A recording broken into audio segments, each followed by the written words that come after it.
What's going on, everybody? Welcome back to the channel. My name's Alonso, and here in my hands I hold a trampoline weave. Now, this is a 14-foot diameter weave, and we've got a 14-foot diameter frame. So this weave fits perfectly within this frame and can be transferred from frame to frame so long as that frame is 14 feet in diameter.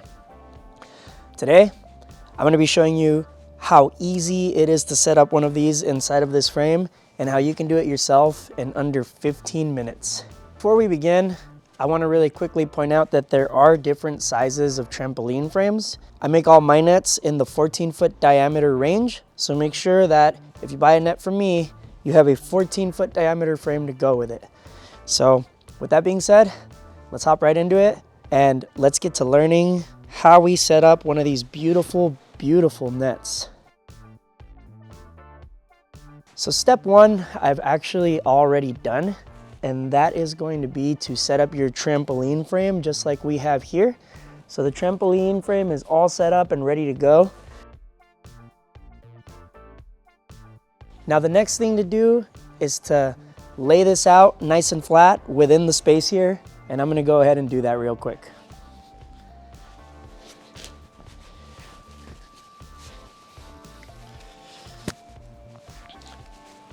So these actually fold up really nicely and they roll up like burritos. So it's quite easy to figure this out without getting it too tangled most of the time.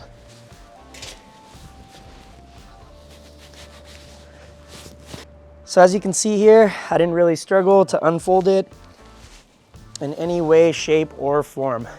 Another thing to note here, when you lay out your net inside your frame, it's gonna look a little bit small, and that's completely normal.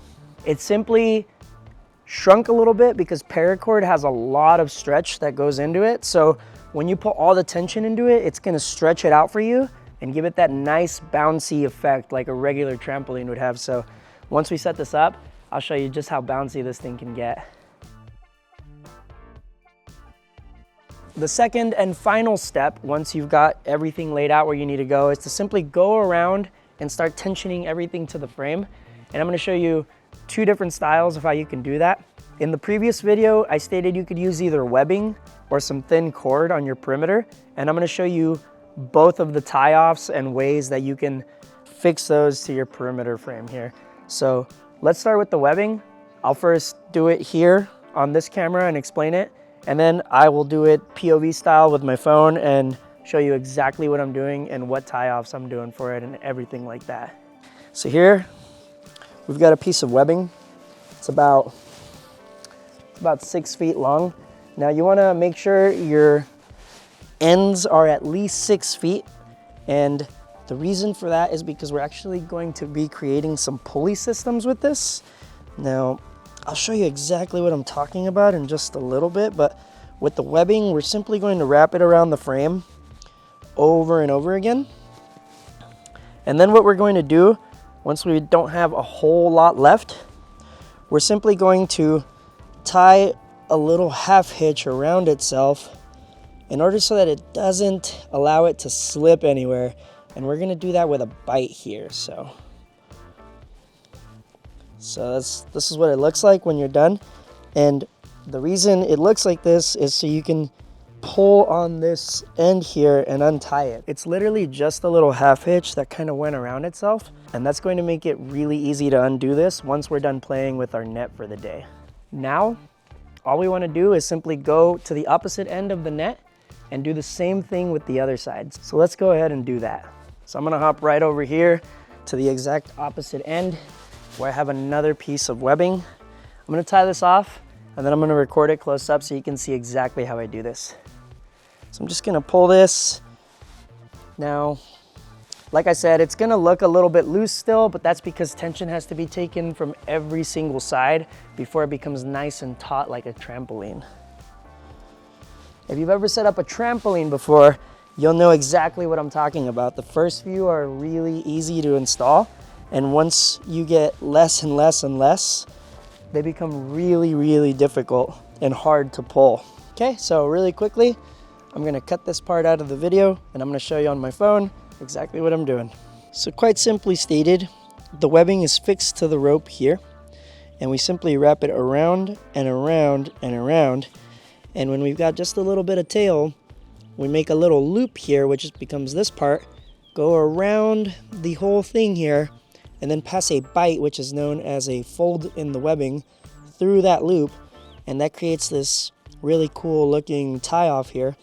And all we have to do to release the tension on this is pull on this strand right here. Now we're gonna do all of the other sides, and I'm gonna show you how to do this exact same thing we did with the webbing, but with a thinner cord. Now, I think it's actually easier to do with thinner cord. However, if you're gonna use some thin cord like we have here, you'll notice that my rope isn't protected from the cord, and you're gonna want some protection there. Now, the reason mine isn't protected is simply because my delivery of 2-inch webbing hasn't arrived yet, but as soon as it arrives, I'm actually going to install that here in order to make sure that this rope has a really, really long life, because as this thin cord rubs around this static rope, it's gonna wear it down over time. So you want some kind of sheath here in order to make sure that you've got long lasting nets. So let's do that. So with the thin cord, it's actually even easier to set up on the perimeter rather than the webbing. Now they both have their pros and cons. I think the thin cord is a little easier to set up. However, the thin cord can cause a lot more damage to something like your static rope if you don't have it sheathed. Make sure you have some kind of sheath for your static rope if you're going to be using thin cord like this. But all we're going to do, we're going to start here and we're going to place it around itself. Now what we've effectively done here, if I pull on this strand like this, I've now created a 3-to-1. You can see there's 3 strands that pull on this one thing here. Now it's not very difficult for me to get it to the perimeter just yet, but as I start to get a lot more of these points, this is going to become tighter and tighter, and it's going to become more and more difficult to do this. Now if I give it even one more wrap, which I can do because I have enough cord, we've now got a 5-to-1. Do another one, and we've got a 7-to-1. So the more wraps you get, the more leverage you can get, and the easier it is to do this by yourself.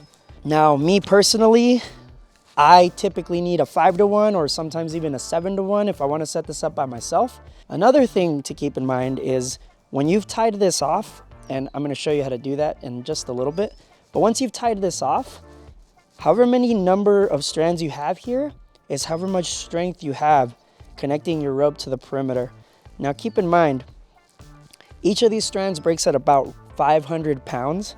So if I've got 7 strands, I've got about 3,500 pounds of breaking strength, which this is not going to see. And little spoiler alert, but we're going to be releasing a video detailing how safe these trampoline nets are and how safe tree nets are in general by showing how much force goes on points like this one here. So if you're excited to see something like that, don't forget to hit that like and subscribe button down below. And of course, I always appreciate your support, so thank you so much for doing that. Anyway, what we're going to do once we have all our wraps down is we're going to tie a clove hitch on a bite. So just like a normal clove hitch, I'm going to start doing that here. Just like a normal clove hitch here, like I've shown in all of my other videos on how to weave, but instead of passing the end through like this, how we normally would, we are going to pass a bite through. And the reason for that is because as this net sees more and more tension, it would be practically impossible to take it down without cutting these strands if you didn't have a bite, because now that we have a bite, we can simply pull on this tail here and release the tension on it very easily, even when it's under high tensions of 500 to 700 pounds. And that's pretty much it. Really quickly, I'm going to finish setting up the entire trampoline net, then I'm going to cover a couple other details, and that is essentially how you set up a trampoline net in under 15 minutes. So I'm going to do that real quick, and then I'll be right back.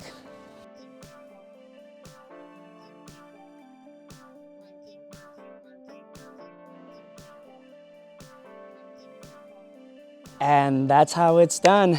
Now, just so you guys know, that time lapse you guys saw of me setting this up took exactly 12 minutes and 12 seconds. So It definitely can be done in under 15 minutes by someone who's a little bit experienced with this kind of stuff. A few things I want to point out. If you are going to be setting one of these up by yourself, you are working with some high tension, so make sure you don't stick your fingers in pinch points so that you don't end up like me. That's number one.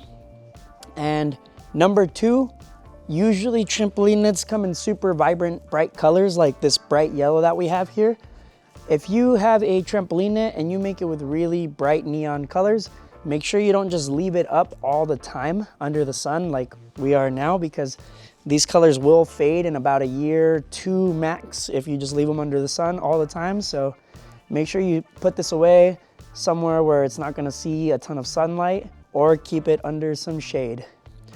Lastly, thank you guys so much for watching. If you guys enjoyed this video and wanna see more like this, don't forget, hit that like button down below, hit that little notification bell so you don't miss out on when I post. And of course, don't forget to subscribe. And lastly, go out and enjoy your beautiful trampoline weave because, well, why the heck not? You deserve it. Have a great day, everybody. I'll see you guys on the next video.